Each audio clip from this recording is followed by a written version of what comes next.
Woodhouse Chrysler Dodge Jeep Ram is bringing you more this holiday season, finishing the year with big savings on the entire model lineup during the Wrap Up the Year sales event. Save up to $13,000 off MSRP on a 2024 Ram 1500 Crew Cab Laramie 4x4 for qualified buyers. Explore all our year-end lease and finance deals at WoodhouseCDJRBellevue.com or WoodhouseChryslerJeepDodge.com. This is Woodhouse. With approved credit, tax title license extra. When financed with Chrysler Capital. $299 doc fee to its signing. Stock number BC240134. Offer expires 12/31/2023. See dealer for details.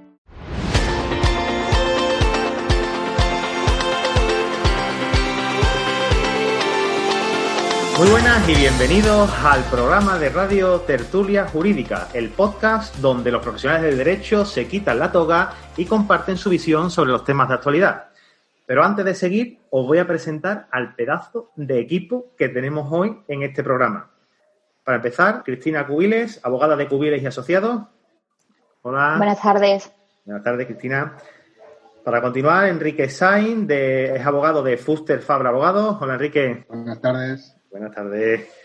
Y María Popiu, que es mediadora y abogada. Hola, María. Hola, buenas tardes. Y yo mismo, Ángel Seidedo, que soy el conductor de este programa, soy asesor de empresa y estoy emitiendo desde Sevilla. Por si alguien quiere contactar conmigo, mis redes sociales son Twitter @Ángel6dedos y mi web es a6dedos.com.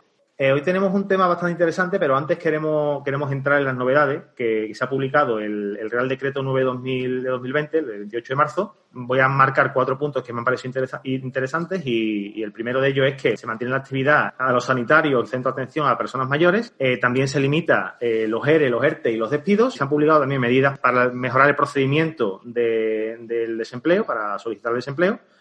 Y por último, pues se interrumpen los plazos de duración máximos de los contratos temporales. Están todos relacionados con el derecho laboral, así que bueno, podéis echar un ojo, que probablemente tengáis clientes y que os pregunten sobre esto en estos próximos días. Vamos a entrar con el tema del día, y es el régimen de visitas en el confinamiento por el estado de alarma. Tengo aquí a estos 3 cracks que van a dar su punto de vista, su visión sobre este tema. Tienen bastante experiencia en este sentido y hemos estado hablando antes sobre ello. Y bueno, ¿qué nos vamos a encontrar? ¿Qué cosas creéis que nos vamos a encontrar en estos días en nuestros despachos cuando nos llamen? En nuestros despachos no porque no vamos a poder ir, pero que nos llamen nuestros clientes y nos pregunten sobre ello. Pues buenas tardes, Ángel. A ver, lo primero decir que esta es una situación totalmente excepcional. Es decir, que nunca se ha vivido, ya no digo en el mundo, pero en España en concreto, una situación igual, por lo que si buscamos jurisprudencia o casos igual, no vamos a encontrar. Por eso es muy importante ahora que tanto abogados, jueces, fiscales y mediadores nos pongamos todos de acuerdo para intentar buscar cuál es la solución más lógica y la mejor solución para pensar en el bienestar del menor, que es lo principal en esas situaciones, el bienestar del menor. Y a partir de ahí es donde, bueno, hay que ver las diferentes salidas que están dando tanto los juzgados como las soluciones que damos los abogados a los clientes para intentar llevar esta situación pues lo mejor posible hasta que lleguemos a la normalidad. Exacto, en la misma línea que Enrique, pues coincido en que actualmente, pues ante la situación que estamos viviendo, lo principal y fundamental que tenemos que centrar es en el bienestar del menor y en cómo podemos llegar al acuerdo entre los padres para que el menor disfrute de la máxima comodidad y tranquilidad que se debe de tener en estos momentos. Evidentemente, pues la situación es complicada, sobre todo en el caso de custodia compartida, ¿no? Cómo se hace el tema de la convivencia, el régimen de visitas, si podemos mantener el régimen de visitas normal o dividido, cómo podemos, digamos, solucionar estos problemas. Bueno, pues existen muchos debates y muchos puntos de vista. Y yo creo que ahora mismo nos tenemos que centrar sobre todo en lo que sea lo más beneficioso para el menor, que en este caso pues es que los padres puedan llegar a un entendimiento, a un acuerdo. No sé cómo lo estaréis llevando vosotros, los casos que tengáis al respecto, pero como tal existe la figura de la mediación online. La mediación, lo que trata realmente, esta mediación online, es poner en contacto a las dos partes y establecer un acuerdo, en este caso excepcional que estamos viviendo, el mejor acuerdo para el menor y, bueno, pues establecer dónde realmente se va a alojar, con quién va a convivir el menor durante esta pesadilla que estamos viviendo. Creo que la mediación online es una medida eficaz, una medida realmente con muchos beneficios por aportar, y creo que es muy importante que nosotros como abogados darla a conocer, a difundirla y hablar sobre ella, que a lo largo de este audio, pues este podcast vamos a poder explicar en más profundidad. Perfecto, buena aportación, María. A mí se me vienen a la cabeza algunas preguntas, porque, claro, hay veces que a lo mejor ahora mismo, cuando estéis escuchando esta grabación, no tiene mucho sentido porque se han limitado muchísimo las actividades empresariales, ¿no? Pero en el caso en el que si los dos padres están trabajando y por ejemplo, pues vamos a poner el caso, tienen la custodia en esta semana la madre, y la madre está trabajando y tiene que dejar, por ejemplo, al niño solo, en este caso, ¿cómo lo podríamos hacer? Tendría que coger un permiso, me imagino, la madre, ¿no? O algo así, ¿no? A ver, yo creo que en estas circunstancias lo primero y lo más importante es llegar a acuerdos. Es decir, si antes de llegar a esta cuarentena ya previamente los progenitores tenían un convenio regulador o tenían una sentencia, pues es cumplir lo que pone en la misma con las salvedades o las vicisitudes de esta situación. El problema es que como estamos ante una situación que no se había previsto, una situación totalmente nueva, es la importancia de llegar a acuerdos, Hay que tener sentido común y pensar en el menor.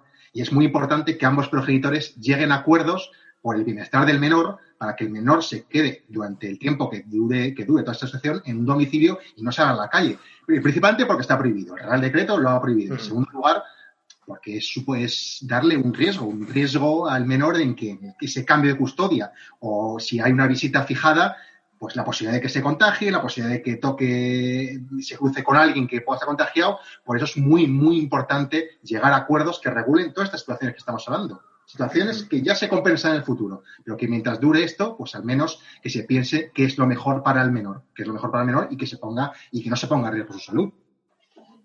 Claro, has comentado algo interesante y es el compensar. Si en el caso en el que un progenitor tenga la custodia y por este motivo y por el motivo del estado de alarma no pueda llegar a cumplirla, aunque tenga un acuerdo, ese tipo el tiempo que esté de más, digamos, con el progenitor A, ¿cómo se compensaría con el otro?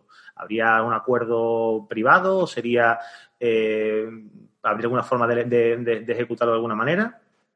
A ver, nosotros cuando redactamos los convenios reguladores, redactamos unas normas que rigen en defecto de cualquier otro acuerdo que pueda adoptarse a lo largo de la vida ordinaria de cada uno de los cónyuges. Bueno, de los ya no cónyuges, que se supone que están divorciados o separados. Siempre se pueden instaurar medidas alternativas. O sea, en estado de alarma y en un estado normal, sin que rija esta excepcionalidad. Lo que pasa es que sí que es cierto que en la actualidad el régimen excepcional del estado de alarma nos obliga a buscar unas medidas alternativas y a buscar el equilibrio entre los dos progenitores.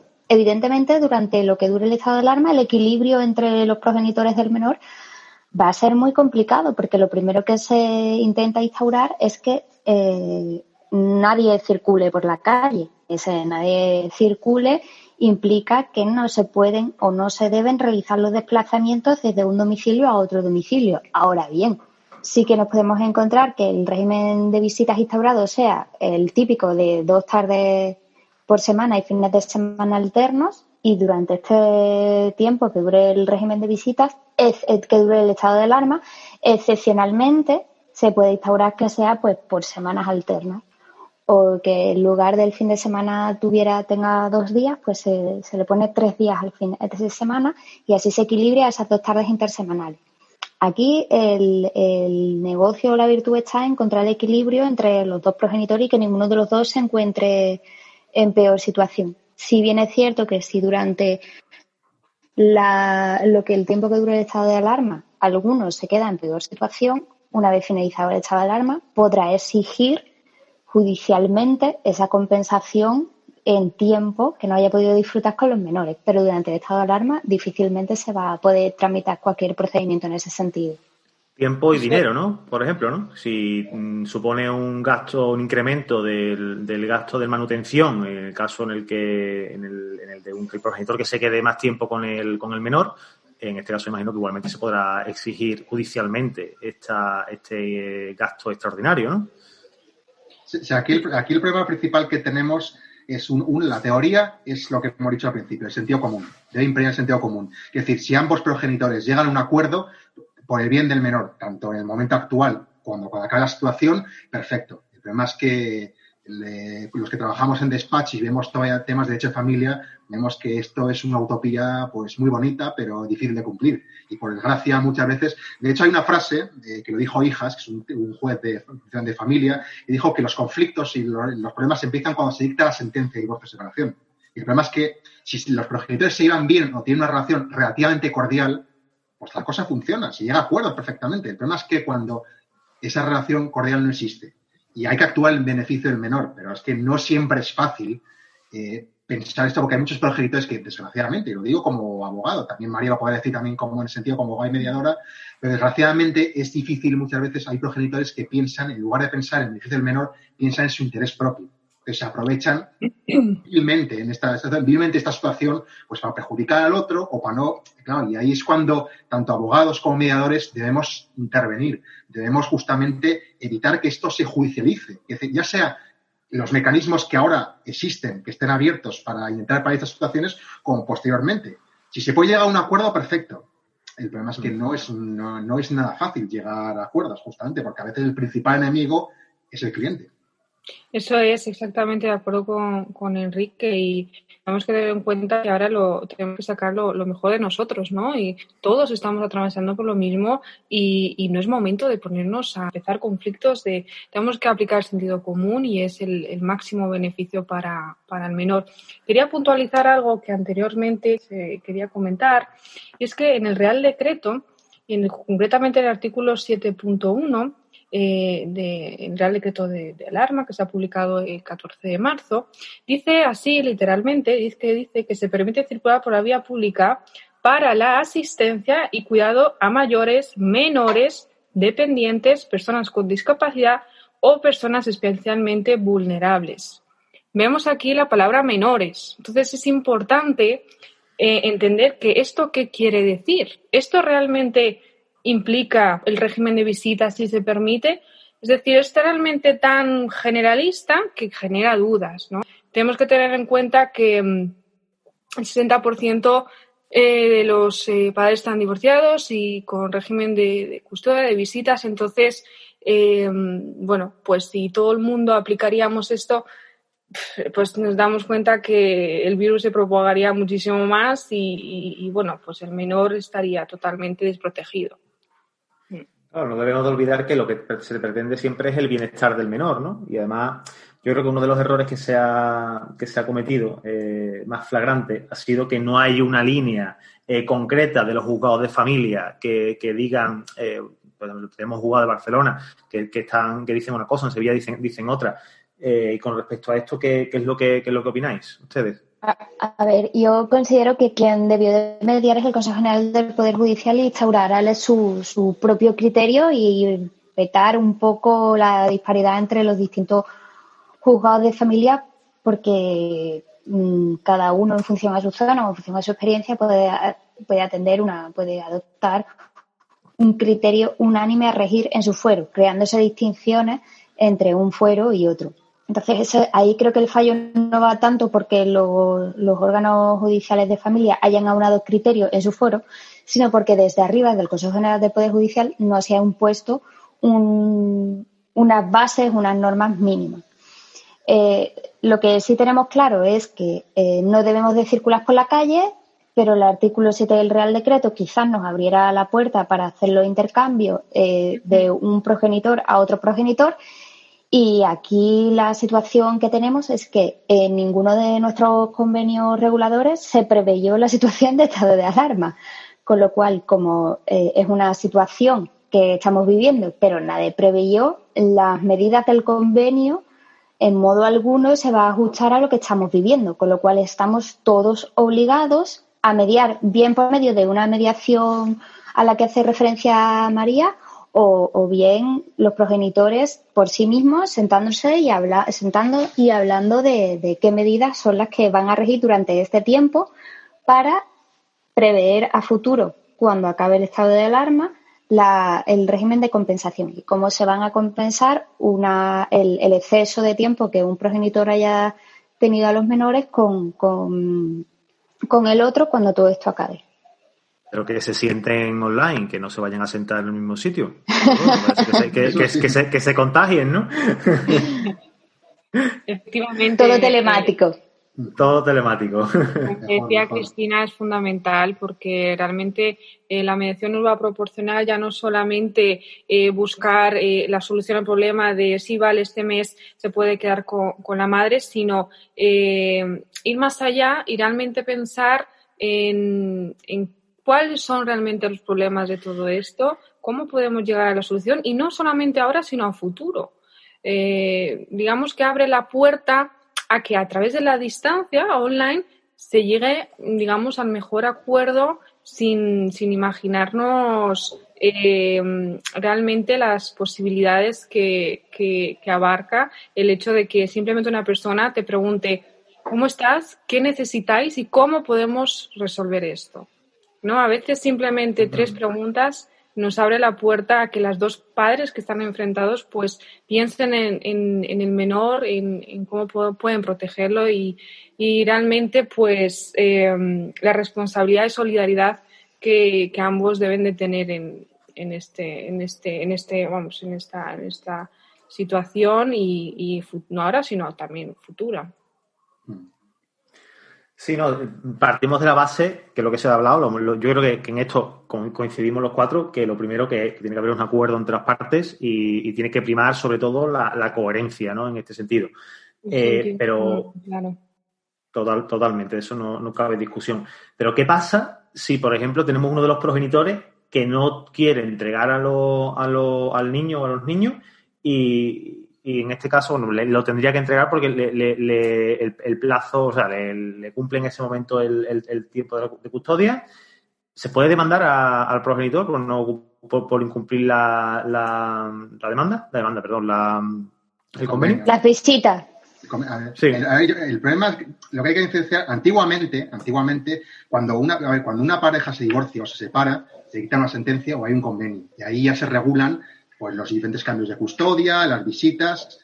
¿Qué pasa? Normalmente voy a diferenciar 2 supuestos. La situación normal, en caso de que un progenitor no cumpla con la sentencia de un convenio, hay que ejecutar. Antiguamente habían los juicios de faltas, ya se eliminaron. Entonces, ahora mismo el único mecanismo existente en la ley para hacer cumplir lo que se ha dicho en una sentencia en un convenio es una ejecución. ¿Qué pasa? Que ahora los plazos están paralizados. Es decir, que si una persona interpone una demanda de ejecución, ni siquiera se va a tramitar. Hasta que no se vuelva a la normalidad, no se va a tramitar. ¿Qué solución están dando cuando ha sido imposible llegar a un acuerdo, ya sea en mediación, ya sea por medio de abogados? Pues algunos juzgados, aunque yo también no comparto tampoco personalmente que esta situación quede englobada ahí, están activando lo que vulgarmente llaman un 158. 158 es interponer medidas urgentes para, digamos, porque se considera que el menor está en una situación de peligro. Una situación de peligro que, vuelvo a decir, yo no considero que es una situación de peligro, pero que es hacer que el juez, porque en esos supuestos sí se permite la justicia, sí está activada para intentar obligar, entre comillas me refiero, a que un progenitor o entregue al menor o no. El problema es que lo que hemos dicho antes, que al no haber un criterio unánime en todos los juzgados, pues hay juzgados que admiten esto y otros juzgados que no, lo cual no es una opción nada fácil y yo creo que es que deberían haber, si no, lo tendría que hacer ya. El Consejo del Poder Judicial debería cuanto antes decir ya cuál es un criterio unánime para toda España. Bueno, el problema es que ya lo ha dicho, que lo que decida cada órgano judicial será válido y ahí se formó el circo. O sea, si no es que no lo haya dicho, el problema es que ya lo ha dicho, lo que ha dicho crea la disparidad que tenemos. Yo lo que creo es que difícilmente el 158 tenga cabida en el presente supuesto. tengo serias dudas de que nos admitieran un 158 por lo que bien ha explicado Enrique. No está previsto para algo así. No está previsto para un tema de discusión en visitas claro. del carácter del que estamos hablando hoy. Está previsto para otras cosas. Y el 158... siquiera... Perdón, sigue, perdón. Dudo siquiera que como la ejecución, dudo siquiera que lo admitieran. Porque después ya entraría lo que viene a ser la esfera deontológica, ¿no? ¿Cómo veis ustedes en cuanto a la deontología, el que te llegue un cliente y tú apliques el 158, te bases en el 158 para demandarlo a la otra parte? Porque, claro, realmente no está en riesgo el menor. No, el menor está en riesgo, pero no es, la situación no es, creo, desde mi punto de vista. A ver, lo primero que hay que hacer es analizar la situación. Por ejemplo, yo estoy como Cristina, en lo que he dicho al principio. Esto no encuentra cabida en el 158. Podríamos, por ejemplo, encontrar un supuesto que es posible que se dé. Imaginemos que la madre o el padre tienen la custodia del menor y se contagia. Y se niega en ese caso a entregar al menor al otro progenitor. Ahí sí podríamos decir que el menor está en una situación de peligro, porque está en un domicilio con una persona contagiada. Y en el caso de que no atienda razones, en principio no va a ocurrir, pero si ahí no atendiese razones, ahí sí podríamos activar un 158, porque ahí sí podríamos decir que el menor se encuentra en una situación de peligro. Pero en el caso de que no se esté cumpliendo con una sentencia, es difícil encontrar cabida, porque es que se supone que el 158 es un mecanismo urgente, más rápido y para medidas para alejar al menor de un peligro. Aquí, el hecho de que un progenitor no esté cumpliendo una sentencia, un convenio, porque estamos ante una situación de riesgo sanitario, pues se encontraría difícil cabida. Aunque es verdad que es lo que has dicho tú, Ángel, que hay muchos abogados que están interponiendo 158 para evitar estas situaciones, porque no le entrega al menor, porque no están cumpliendo las sentencias. Va a haber que ver también cómo se van desarrollando. Y Enrique, el Consejo General de la Abogacía no se ha pronunciado. Poder Judicial. No, el Consejo General de la Abogacía. Ah, de la Abogacía. Deontológicamente, porque claro, es que... Yo creo que ni se le espera, ¿no? Sinceramente me parece una bestialidad el utilizar este artículo en esta situación, ¿no? Porque realmente, desde mi punto de vista, y hablando de que de derecho de familia apenas controlo, me parece una brutalidad y utilizar a los niños en este sentido, vamos. Es opinión personal, ¿eh? Claro, pero ya sabes que muchas veces se acude a lo más eficiente, ¿no? Es que los abogados pensamos o rápido que podemos acudir, pero claro, también en ese sentido hay muchos errores y es uno de ellos y por eso es muy importante aplicar aquí la lógica, el sentido común. Es decir, estamos en un momento que va a pasar, de peligro, que va a pasar y que evidentemente tenemos que tener en cuenta qué es lo mejor para todos. Entonces, aplicar este artículo, al final vamos a ir con retraso. No es lo que ahora mismo estamos necesitando, sino necesitamos un acuerdo totalmente eficaz, rápido y que nos permita beneficiarnos a todas las partes. Entonces, pues apelo una vez más al beneficio que tiene la mediación en este sentido, la mediación online, que debemos de incentivar a los padres, a las familias a utilizarlo, a entender en qué consiste y bueno, pues simplemente acabar diciendo que estamos en una situación complicada y más si hablamos de menores y precisamente por eso debemos apelar más sobre la solidaridad entre todos, al respeto y a la responsabilidad que como padres, ¿no? Corresponde y pensar en el menor más que en los conflictos y en otras cosas terceras que ahora mismo no vienen al caso, sobre todo. Yo estoy con María perfectamente. Ahora debe imperar la lógica, el sentido común. Lo ideal es que las partes se sienten, metafóricamente hablando, me refiero, no coger el teléfono y hablar esto y ver qué es lo mejor para a su hijo o sus hijos. Y si no es posible, si las partes no pueden sentarse, o bien porque son incapaces de dialogar, pues que acudan a sus abogados o acudan a los mediadores y que sean ellos los que intenten llegar a un acuerdo momentáneamente mientras se solucione. Esa situación se va a arreglar. No sabemos si más tarde que tarde, pero se va a arreglar. Pero mientras es muy importante que impera la lógica, que haya el sentido común y que se piense únicamente en el bienestar del menor. Por eso, reitero que ahora la labor que tenemos los abogados y los mediadores es, si no importantísimo, vital. Sí, bueno, yo creo que no hay una solución ideal para todos los supuestos, ¿no? Que podemos pensar que podemos eliminar todas las visitas intersemanales, quedarnos solo con las visitas de fin de semana, extender los fines de semana para que pueda estar equilibrado con los dos progenitores, o pensar en que todo el estado de alarma se pase con un solo progenitor y una vez finalizado el estado de alarma se compense. Creo que la solución que se instaure ahora tiene que ser consensuada y equilibrada, y la compensación el día de mañana igual en el mismo régimen. Creo que debemos de olvidarnos de iniciar procedimientos judiciales, entre otras cosas porque no nos los van a iniciar siquiera. El estado de alarma también afecta a los plazos y a los tipos de procedimientos que podemos iniciar, y los que caben en este supuesto, o sea, en el régimen de visitas y las incidencias que pudieran darse, no están dentro de aquello de los que se pueden, entendemos que se pueden iniciar. Por eso, al final, lo que nos queda es un poco la cordura y el equilibrio. Y si ya sabemos lo que han dicho nuestros jueces territoriales que nos correspondan por zona, sabes que esa es la solución que nos vamos a encontrar el día de mañana, que es absurdo paralizar ahora un procedimiento judicial para ponerlo el día de mañana, porque lo que pase mañana te van a decir exactamente lo mismo que han acordado hoy por juntar todos ellos. Pues yo creo que más o menos los cuatro estamos en la misma línea. Creo que el resumen en sí es que apliquemos el sentido común, ¿no? Que esto del estado de alarma es algo excepcional, que nunca se había dado, y que esta situación no sabíamos cómo actuar al respecto, y que lo que tiene que primar siempre es el interés del menor y su mayor beneficio, dejarnos de egoísmo y llegar a acuerdos que estén equilibrados. En principio yo creo que ese sería mi cierre ideal, ¿no? De la conversación esta que hemos tenido. Si opináis algo más al contrario. Sí, totalmente. Es la ideal ahora. Perfecto.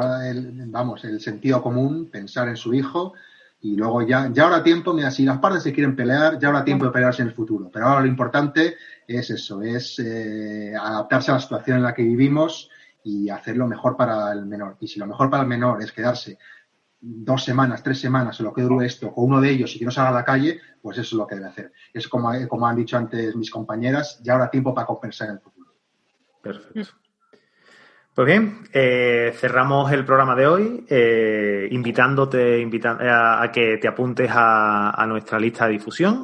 Si entras en nuestra web tertuliajurídica.com, pues tienes un formulario de contacto en el que vas a poder dejarnos cualquier sugerencia, duda que tengas, y apuntarte para recibir las novedades que vamos publicando todas las semanas.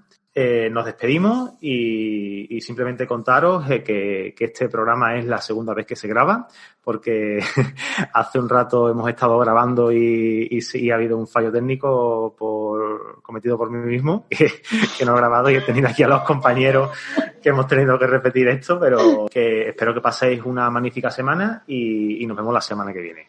Un saludo a todos. Adiós. Hasta luego. Un abrazo.